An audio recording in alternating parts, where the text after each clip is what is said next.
কিরে অয়ন, কে এটা? ভাইয়া, তমা। সেটা তো বুঝলাম, এখানে কি? ভাইয়া, ও ওই বাসা থেকে রাগ করে চলে আসছে। তো তো আমি আমাদের বাসায় নিয়ে আসছি, কয়টা দিন থাকবে। বাহ, খুব ভালো কাজ করছিস।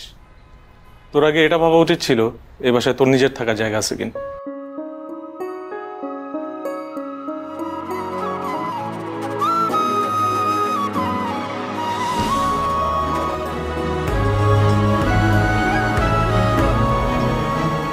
আমাদের চ্যালেঞ্জ দিয়ে কোনো লাভ নেই। আজকাল রাতটা কোনো রকম কাটাও।